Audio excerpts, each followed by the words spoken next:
Bang, nak nasi lemak? Boleh? Nasi lemak? Kerang dia, kerang. Tadi ada bang. nampak TikTok tadi. Memang ni. Kerang bang. Mantap bang. Mantap bang. Boleh bang? Boleh Semak kerang satu. Oh, perlu bang.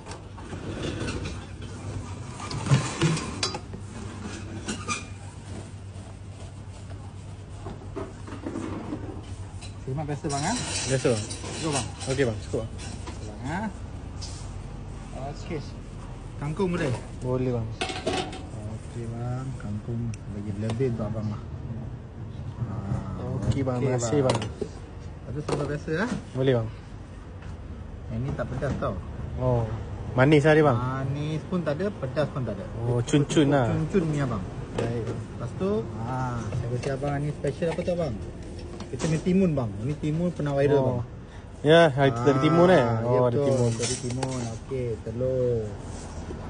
Okey bang. Okey, salata. Okey, abang nak lauk kerang ah. Kerang bang. Okey bang. Sedap ni bang. Ya bang, makanlah bang. Oish. Kalau macam ni berapa bang? Kerang, semak kerang. Kerang. Macam ni bang. RM9 bang. Ush, RM9 je bang. Iya bang. Nah bang, makan puas hati bang. Okey. Wow. Thank you. Thank you bang. Bang.